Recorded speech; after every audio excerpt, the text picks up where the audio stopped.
there, it's Laura here from Get Organized HQ, and this video is going to be quite different from any that I have done before on this channel. And I like to talk about a lot of different products that help me run a smooth household and stay organized. But just like with anyone else, not everything always works out great. So I'm going to be sharing some recent fails, some projects that did not work out well for me, and some products that just did not live up to the hype for me. So before we dive in, go ahead and take a second, hit the bell, subscribe, and give this video a thumbs up.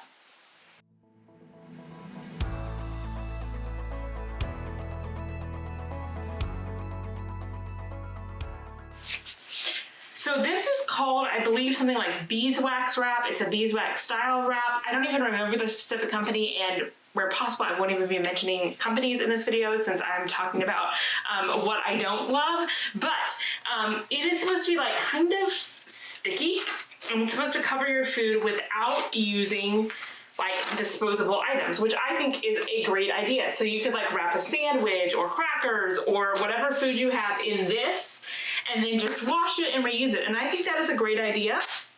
However, I tried to get this to work. I actually ordered it so I could put it in a gift guide, and I just couldn't get it to work. First of all, it feels very funny. Like, it is sticky, and I feel like a little bit of the residue gets on my fingers, and I don't love that experience. And then when I try to get it to like stick so that, like, say I'm gonna put a pile of crackers, like I could imagine putting crackers and cheese in this, like what you would typically put in a Ziploc bag, you know, to take to lunch or for a snack. So I put them in here. And then as I try to wrap them up, perhaps I don't have the right technique, and I would love to hear from those of you who love this product, but they just don't stay very well. Like, it doesn't stick to itself as well as I had imagined. And so I don't feel like this would be very airtight and it would keep my food very fresh. And so it just wasn't something that I wanted to keep using. So this, for me, just did not live up to the hype. Now, if you do want something that is more sustainable, rather than using disposable bags, I have tried the Stasher style bags. I've tried both the Stasher brand and some knockoffs on Amazon, and I enjoyed both of those. So that would be possibly a good option for you. I have an entire video dedicated to my favorite label makers, and we did talk about this label maker. I ordered it specifically for that video along with several others, and it was a total fail. It looks really cute. I love the size, and I love that you can print out bigger labels from it and that you can use your phone. But we could not get it to print. Like, it just would not print right, and the amount of sample label, it only comes with a sample roll, which is fine, but it was so little that we quickly ran out and couldn't even keep trying. So this just was not a huge winning product for us. Now, if you do have this and you love it, let me know. Maybe I'm missing something, but this label maker was not a win for us. Now, I love those looks where shampoo and conditioner, like in a shower, is in matching containers. I think it just elevates the look so much, and I don't always buy the same brand even of like shampoo and conditioner, so I just thought it would look really nice and neat. You know, when you see all those staged home photos and they have these matching containers for shampoo and conditioner, I actually use glass containers for all of like my dish soap and my hand soap, and I love doing that. Like, they don't flop over. I just buy the refill kits, and that's super easy. So I thought this was going to be a huge win. So I got a couple of these, and it was not a win, people.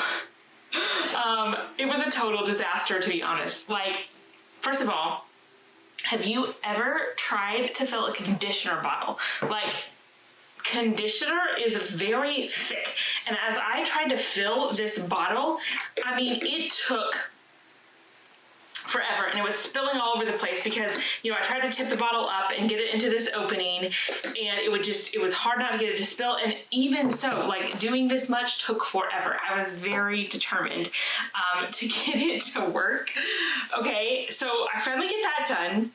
And then, for whatever reason, this particular one, I don't know if you can see down in there, there is like the kind of the straw part that's gonna, you know, attach to the pump. Well, it attaches on, but not like, it's not one piece. So when I put it in the conditioner, which is thick, it broke off, and now it's so deep in there, I can't even, like, I would have to fish around to get it out, and it would keep breaking. So it doesn't even work. So this was a big fail for me. I still like the idea, but I really just don't think that conditioner is a product that will very easily go into another container. I think it could depend a little bit on perhaps the type of conditioner bottle you are squeezing into here, or if you purchased a product that, like, I don't think they have such thing. If they do, let me know, where it's like designed to go in another bottle, kind of like my soap refills are.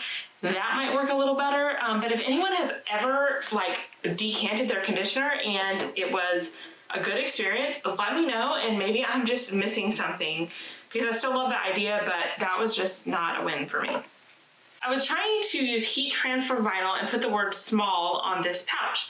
Unfortunately, there aren't any particular settings that I knew of for this type of material, and so I was just guessing. And I couldn't get, it didn't adhere very well. Like the S came off, the L is sticking up. It just, I don't think I had it warm enough or long enough to really adhere to this material. And then I wasn't thinking, and I was using a heat press that was way too large. And so it covered up the zipper, and it totally melted the zipper area. Now, thankfully, once the heat press cooled, it was not hard at all for me to get this blue zipper material off of it, so I didn't damage that. And this is just like a very cheap pouch, so no big loss there. But I was just searching for a way to be able to label these, and this way was not a win. It's possible, I think, that if you had one of those really tiny heat presses, and you didn't have to cover the zipper, that maybe you could get it to work, but this was a project that did not go my way. I have to tell you about my major food fail. Several months ago, I was on a particular diet that gave very specific things that I could eat, and one of them was a product called Flackers, and it's made entirely out of flaxseed.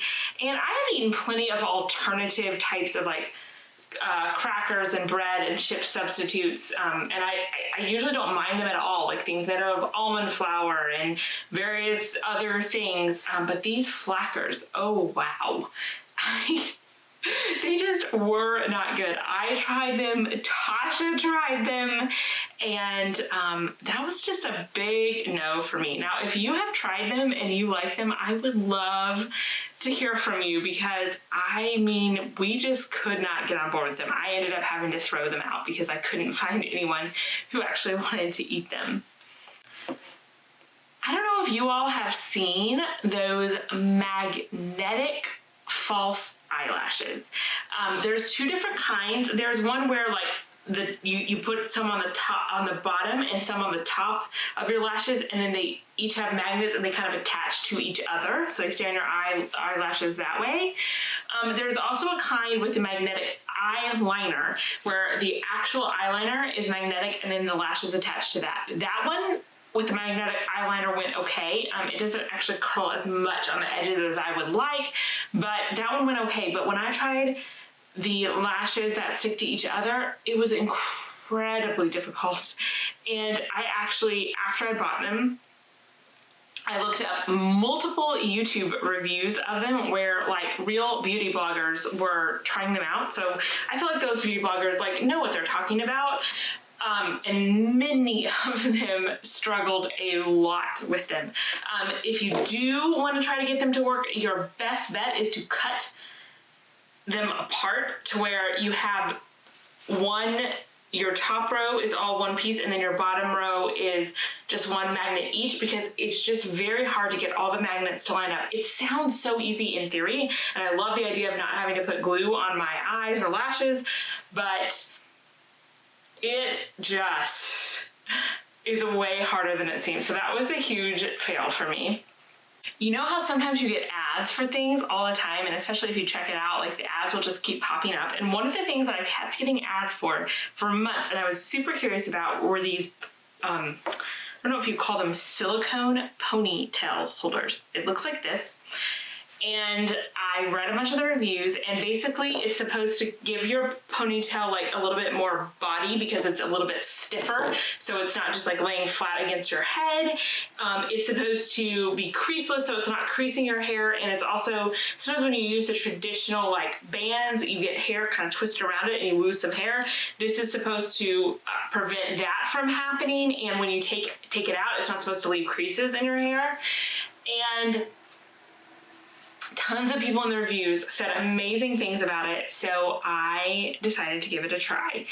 And basically, it doesn't work for me. So I got this, I must say that I have really, really, really thick hair. Like every time I go to a new person to cut it, they're always commenting on how thick it is. It's also very, very smooth. So like curl falls right out, and it's just a smooth texture so that like everything falls right out. So I do think for different hair types, this might actually work great. Like I imagine some of you will actually go buy this from this video, but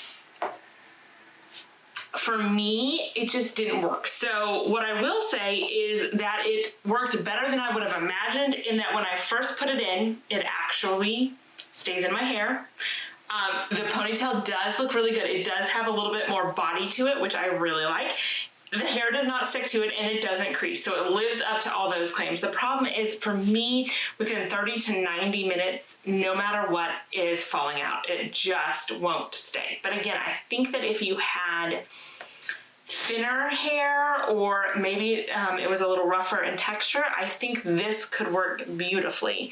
It just simply didn't work for me, and I did get the thick type for thick hair, and it still did not work for me. And I remember looking at one of the reviews where someone said they had thick hair and they exercised in it and everything. There is no possible way I could exercise in it. Like, it would fall right out. So that one just didn't quite work out for me. I hope you've enjoyed this video. I know this is totally different than what I usually talk about. If you're looking for product successes, I have tons of those, so definitely keep browsing the channel if you're looking for some things that are gonna help you get more organized. And I would love to hear in the comments below if you have tried a project recently that hasn't worked out well, or if you've tried a product that just didn't live up to the hype. Be sure to let me know in the comments below.